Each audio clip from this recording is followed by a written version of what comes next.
जय श्री राम। वहां पहुंच सुग्रीव कुछ देर तक निर्भय हो रावण की ओर टकटकी बांधे देखते रहे। फिर रावण को तिनके के समान समझ तिरस्कार पूर्वक उससे कठोर वचन कहने लगे। अरे राक्षस, मैं त्रिलोकीनाथ श्री रामचंद्र का मित्र और दास भी हूँ। उन्हीं के प्रताप से तुम आज मुझसे बचकर न जा पाओगे। यह कहकर सुग्रीव सहसा छलांग मार रावण के ऊपर जा पहुँचे और रावण के सिर से उसका विचित्र मुकुट उतार कर जमीन पर पटक दिया।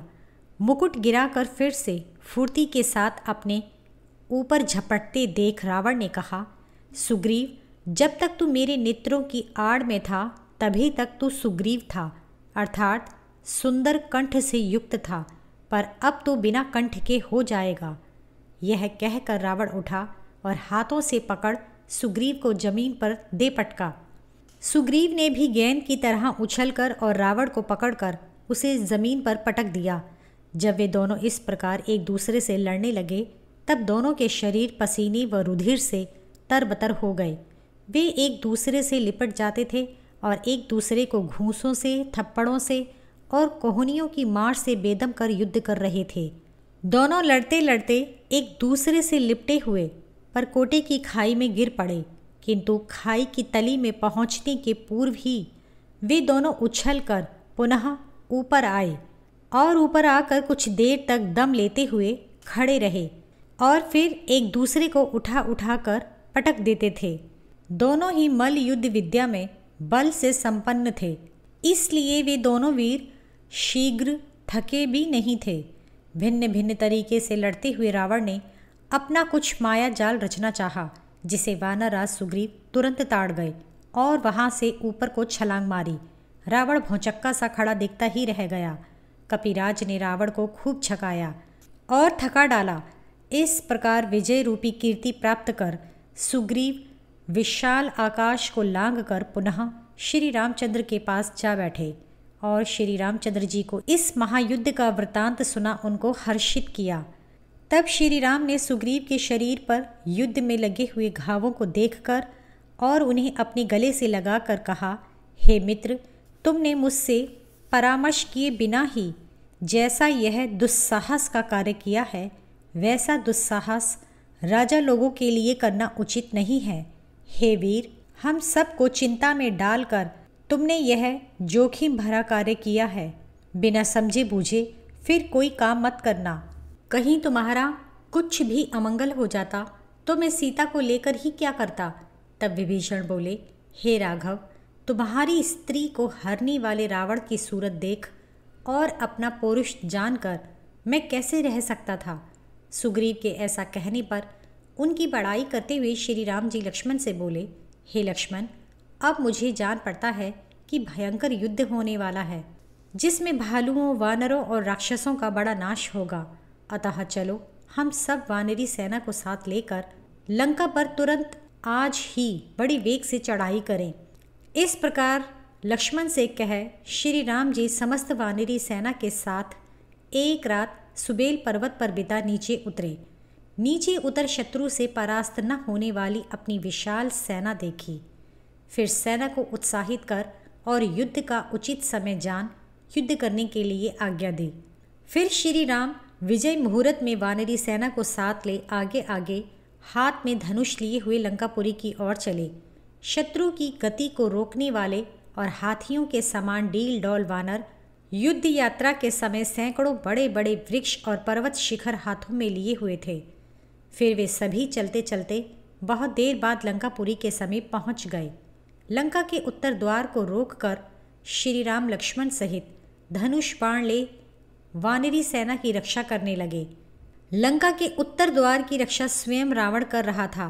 श्री राम को छोड़ अन्य किसी की सामर्थ्य नहीं थी जो उसे घेरता। वानर सेनापति नील लंका के पूर्व द्वार पर मैंद और द्वित को साथ ले जाकर खड़ा हुआ। महाबली अंगद ने दक्षिण द्वार को जा घेरा। ऋषभ, गवाक्ष, गज, गवय नामक वानर थे। बलवान हनुमान जी ने पश्चिम द्वार जा घेरा। इनके साथ प्रमाघी, प्रघस तथा प्रमुख अन्य वीर वानर थे। बीच में सुग्रीव स्वयं खड़े हुए थे, जहां उनके साथ 36 करोड़ प्रसिद्ध वानर यूथपति भी उस स्थान को घेर कर युद्ध के लिए तैयार खड़े हुए थे। तब श्री राम जी की आज्ञा से विभीषण सहित लक्ष्मण ने लंका के हर एक द्वार पर 1-1 करोड़ वानर और नियुक्त कर दिए थे। इस प्रकार युद्ध के लिए सभी वानर प्रसन्न हो युद्ध की प्रतीक्षा करने लगे। टिड्डी दल की तरह उस वानरी सेना का अद्भुत और विचित्र समागम था। उस समय लाखों करोड़ों वानरों, भालुओं और रीछों ने लंका को चारों ओर से घेर लिया था। सहसा वानरों द्वारा लंका को घेरे जाने से राक्षस विस्मित हुए। सेना को स्थापित कर श्री राम ने आगे के कर्तव्य के संबंध में कुछ निर्णय करने की इच्छा से मंत्रियों से परामर्श किया और रावण के पास दूत भेजने का विचार कर अंगद को भेजना निश्चित किया। फिर उन्होंने अंगद को बुलाकर कहा, हे सौम्य, तुम लंका के परकोटे को लांघ कर बिना उपद्रव किए रावण के पास जाओ और उससे निर्भय होकर कहो कि हे अचेत राक्षस, देवता, गंधर्व, अप्सरा, यज्ञ, सर्प, ऋषि और राजाओं पर तूने जो अत्याचार किए हैं उसका उचित दंड देने के लिए साक्षात काल की तरह मैं लंका के द्वार पर आ पहुंचा हूँ। मेरे हाथों मारे जाने पर तुझे वही लोक प्राप्त होगा जो देवताओं ऋषियों को प्राप्त होता है। अरे अधर्मी राक्षस, जिस बलबूते तूने सीता को हारा था उस बल को अब मुझे युद्ध में दिखला तो मैं अपने पैनी बाणों से इस लोक को राक्षस शून्य कर दूंगा। यदि मेरी शरण में आ मुझे सीता को न देगा तो यह विभीषण जो मेरी शरण में आ चुका है निश्चय ही लंका का अकंटक ऐश्वर्य प्राप्त करेगा और यही लंका का राजा होगा। तू अधर्मी और पापी है, तेरे सहायक मूर्ख हैं, तू अपनी बुद्धि से नहीं दूसरों की बुद्धि से काम करने वाला है। अतः अब तू एक क्षण भी राज्य नहीं कर सकता।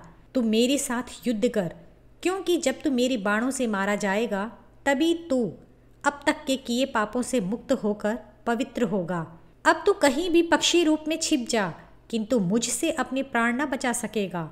अब मैं तुझसे तेरे हित की बात कहता हूँ कि तू अपना श्राद्ध कर डाल और लंका को जी भर कर अंतिम बार देख ले, क्योंकि तेरा जीवन अब मेरे हाथ है।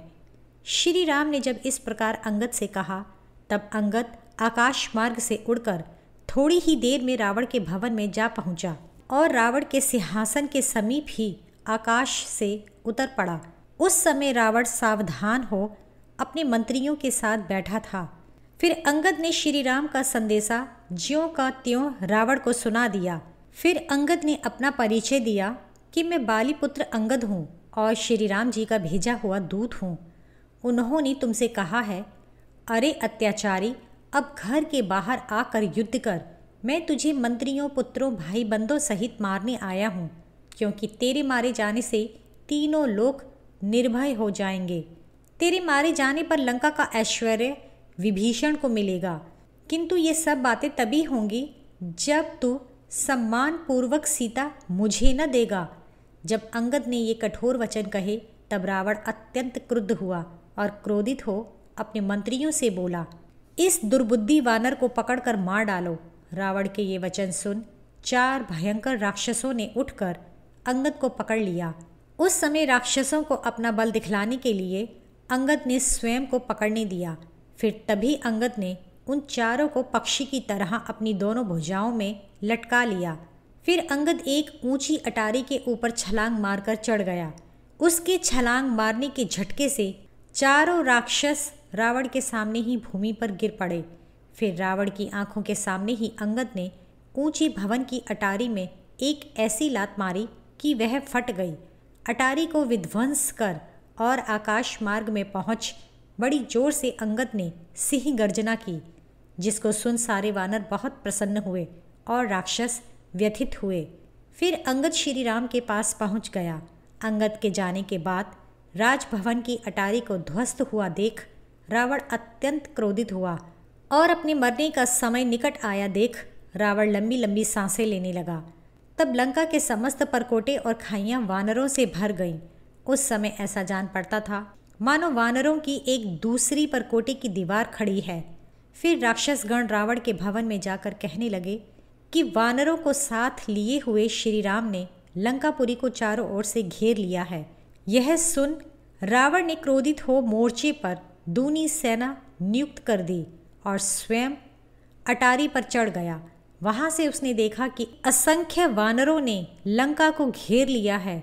यह देख इस चिंता में पड़ गया कि वह इन वानरों को कैसे वहां से हटाए।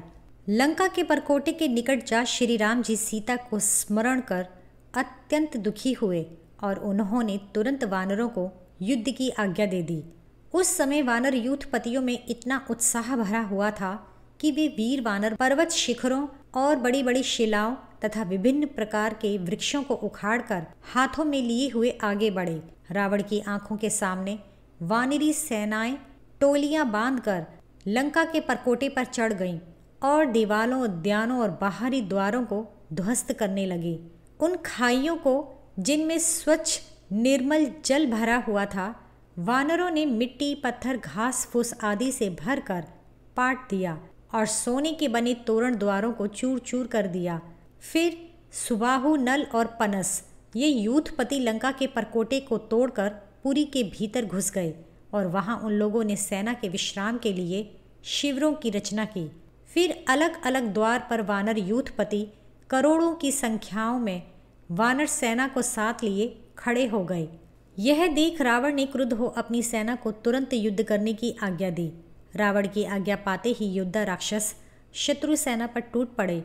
उस समय चारों ओर वानरों और राक्षसों की गर्जनाओं से, शंखों और नगाड़ों के शब्दों से पृथ्वी और आकाश भर गया। इनके साथ ही हाथियों की चिंगाड़, घोड़ों की हिनहिनाहट, रथों की गड़गड़ाहट और राक्षसों के पैरों की धप धप से बड़ा भारी शब्द हुआ। फिर राक्षसों और वानरों में बड़ा भयंकर युद्ध हुआ। इस युद्ध में मांस और रुधिर की कीच हो गई। बालीपुत्र अंगद के साथ इंद्रजीत का युद्ध हुआ। विभीषण अत्यंत कुपित हो मित्रघन नामक राक्षस से लड़ने लगे। सुग्रीव प्रगसेन की भिड़ंत हुई और लक्ष्मण विरूपाक्ष से भिड़ गए। सुषेण के साथ विद्युन्माली का युद्ध हुआ। अन्य बहुत से भयंकर वानर अन्य बहुत से राक्षसों से युद्ध करने लगे। राक्षसों और वानरों के रक्त की नदियां बह रही थीं। इंद्रजीत ने अत्यंत क्रुद्ध हो अंगद के एक गदा मारी। फिर अंगद ने भी गदा से मेघनाद के घोड़ों और सारथी सहित स्वर्ण भूषित रथ को नष्ट कर डाला। रथ में बैठे जम्बूमाली ने एक शक्ति चलाकर हनुमान जी की छाती घायल कर दी। तब हनुमान जी उसके रथ पर चढ़ गए और मारे थप्पड़ों के उसे तुरंत जान से मारकर उसके रथ को भी चूर चूर कर डाला। जब राक्षस प्रतपन गरजता हुआ नल की ओर दौड़ा, तब नल ने दौड़कर उसके नेत्र निकाल लिए और मार कर गिरा दिया। लक्ष्मण ने विरूपाक्ष को तथा श्री राम जी ने अग्निकेतु, रश्मिकेतु, सुप्तघन और यज्ञकोश नामक राक्षसों को अपने बाणों से मार गिराया। युद्ध में निकुंभ ने 100 बाण चलाकर नील वानर के शरीर को छिन्न भिन्न कर खूब हंसा। तब नील ने निकुंभ के रथ के पहिए से निकुंभ और उसके सारथी का सिर काट डाला। राक्षसों और वानरों को इस प्रकार युद्ध करते करते सूरज डूब गया। फिर भी दोनों ओर से युद्ध हो रहा था। उस अंधकार में भी समस्त राक्षस एकत्र हो श्री राम जी के ऊपर बाणों की वर्षा करने लगे। तब श्री राम जी ने उन राक्षसों में से 6 राक्षसों को अग्नि के समान 6 बाणों से पल भर में मार डाला। उन 6 राक्षसों के नाम थे यमशत्रु, महापार्श्व, महोदर, वृजदंष्ट्र और बड़े डील डोल वाले शुक और सारण। अपने बाणों से श्री राम ने समस्त दिशाओं और विदिशाओं को साफ कर दिया। जब अंगद ने इंद्रजीत पर वार करते हुए उसके सारथी और घोड़े को मार डाला, तब इंद्रजीत रथ को त्याग कर वहीं गायब हो गया। अंगद की इस वीरता को देख सभी ऋषिगण व दोनों भाई श्री राम व लक्ष्मण भी प्रसन्न हुए, क्योंकि युद्ध में इंद्रजीत कैसा बलवान था यह बात सभी लोग जानते थे। शत्रु को पराजित देख सब वानरों ने और सुग्रीव तथा विभीषण ने प्रसन्न हो अंगद की वाह वाह कहकर बड़ाई की। युद्ध में अंगद द्वारा पराजित होने पर इंद्रजीत बहुत क्रोधित हुआ। इसी बीच श्री राम जी ने वानरों को यह आज्ञा दी कि आप सब लोग सुग्रीव के पास ठहरे रहें। मेघनाथ ब्रह्मा जी के वरदान से बलवान हो तीनों लोगों को बहुत सताता है। आप लोग उसे मेरे लिए छोड़कर निश्चिंत हो जाएं। इतने में ही मेघनाथ गायब हो गया और छिपे छिपे वज्र के समान चमचमाते पैने सर्पमय बाण छोड़ने लगा। मेघनाथ ने क्रुद्ध हो अपने बाणों से श्री राम और लक्ष्मण का शरीर शत विशत कर डाला। उस कपटी योद्धा मेघनाथ ने सबकी आंख बचा बाणों के बंधनों से दोनों भाइयों को बांध लिया। दोनों भाई सर्पमय बाणों से सब वानरों के देखते ही देखते सहसा बंध गए। श्री राम जी ने मेघनाथ को ढूंढने के लिए 10 वानर यूथपतियों को आज्ञा दी। वे सब के सब प्रसन्न हो बड़े आकार वाले वृक्षों को हाथ में ले आकाश मंडल में पहुँचे और चारों ओर घूम फिर कर इंद्रजीत को ढूंढा। मेघनाथ ने इन भयंकर वेग वाले वानरों को अपने परम अस्त्रों से शत विशत कर दिया। वे वानर अंधकार में मेघनाथ को न देख सके। तब क्रुद्ध हो मेघनाथ ने दोनों भाई श्री राम और लक्ष्मण के शरीरों में इतने बाण मारे कि शरीर में तिल रखने की भी जगह न रह गई। उसके वे बाण नाग बन जाते थे। दोनों भाइयों के शरीरों के घावों से बहुत सा रक्त बह रहा था। मेघनाथ छिपे छिपे ही दोनों भाइयों से बोला, युद्ध करते हुए मुझको जब देवराज इंद्र ही नहीं देख सके और ना ही मुझे मार सके, तब तुम दोनों की क्या मजाल है जो मुझे पकड़ सको। मैं तुम दोनों भाइयों को कंक पत्र युक्त अर्थात कंक नामक पक्षी के पंखों वाले बाणों से अभी यमपुरी भेजे देता हूँ। इस प्रकार कह वह दोनों भाइयों को पैने बाणों से शत विशत कर अत्यंत प्रसन्न हो शोर करने लगा। इस लड़ाई में बाण जाल में फंसे दोनों भाई एक पल के लिए भी मेघनाथ को न देख सके। श्री राम जी अपना प्रत्यंचा रहित धनुष पटक बाण शैया पर सो गए। श्री राम को देख लक्ष्मण जी उनके जीवित होने की शंका से निराश हो गए और उनके साथ साथ वानर भी परम दुखी हुए। दोनों भाइयों को जमीन पर पड़ा हुआ देख वानर लोग उन दोनों को घेर कर बैठ गए। फिर हनुमान सुग्रीव सहित विभीषण भी वहां पहुँचे और उन्हें देख बहुत दुखी हुए। दोनों भाइयों के शरीर चेष्टाहीन हो रहे थे। उनका पराक्रम मंद पड़ गया था। उनके शरीर लहू में सने हुए थे। उन्हें देख सभी वानर रो रहे थे। आकाश तथा समस्त दिशाओं की ओर देखते हुए भी उन वानरों को माया के बल से छिपा हुआ मेघनाथ युद्ध क्षेत्र में कहीं भी न दिखाई दिया।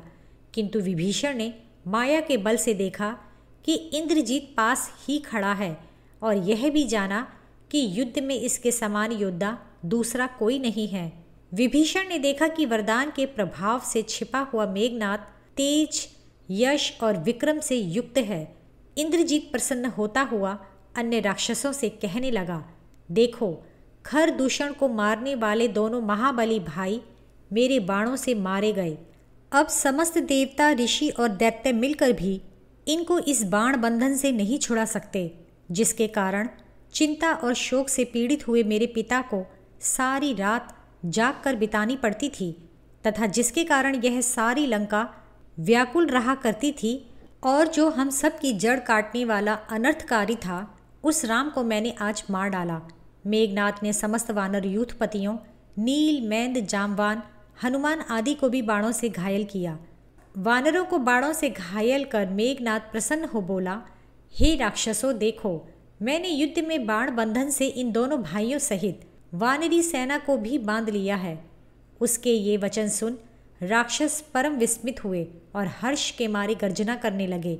दोनों भाइयों की सांस चलती न देख उन्हें मरा हुआ मान लिया। इससे प्रसन्न होता हुआ मेघनाथ लंका में गया। इधर श्री राम व लक्ष्मण के शत विशत शरीरों को देख सुग्रीव बहुत डर गए और शोक से विकल हो रोने लगे। सुग्रीव को रोता देख विभीषण ने उनसे कहा, हे सुग्रीव, इस समय डरने से काम न चलेगा, अतः रोना बंद करो। हे वीर, यदि हम लोगों का कुछ भी सौभाग्य शेष होगा तो ये दोनों महाबलवान मूर्छा त्याग कर उठ बैठेंगे। अतः तुम स्वयं धीरज धारण करो और मुझे भी धीरज बंधाओ, क्योंकि जो सत्य धर्म में लगे होते हैं उन्हें मृत्यु का भय नहीं होता। यह कहकर विभीषण ने हाथ में जल लेकर अमंगल की निवृत्ति और थकान को दूर करने के लिए मंत्र से जल को अभिमंत्रित कर उससे सुग्रीव की आंखें धोई। फिर विभीषण बोले, हे वानरराज, यह समय कायरता दिखलाने का नहीं है। इस समय अति प्रेम भी घातक है। अतः जब तक दोनों भाई सचेत नहीं होते तब तक इन्हीं की रक्षा करो। श्री राम जी के लिए ये शरबंधन कुछ भी नहीं है और ना ही वे मरे हैं। अतः तुम स्वयं धीरज धारण करो और अपने सैनिकों को भी धीरज बंधाओ। तब तक मैं अन्य बातों की फिर से सुव्यवस्था करता हूँ। हे कपिवर, ये लोग आपस में कानाफूसी कर भागने की सलाह कर रहे हैं। जब मैं प्रसन्न होकर सेना के बीच इधर उधर दौड़ूंगा तब ये वानर मुझे प्रसन्न देख अपना भय त्याग देंगे। विभीषण सुग्रीव को इस प्रकार समझाकर स्वयं वानरी सेना को समझाने लगे। उधर मायावी इंद्रजीत अपनी समस्त राक्षसी सेना को साथ ले लंका में जा अपने पिता के पास पहुंचा। वहां सिंहासन पर विराजमान रावण को प्रणाम कर राम लक्ष्मण के मारे जाने का प्रिय संवाद सुनाया। इस प्रिय संवाद को सुनकर रावण उछल पड़ा और प्रसन्न होकर उसने अपने पुत्र को छाती से लगा लिया। फिर अपने पुत्र का माथा चूमा और प्रसन्न हो उससे सब वृतांत पूछा। पिता के पूछने पर उसने वह समस्त वृतांत कहा कि किस प्रकार उसने श्री राम और लक्ष्मण को शरबंधन में बांधकर मूर्छित कर दिया और उनके तेज को भी धूमिल कर दिया।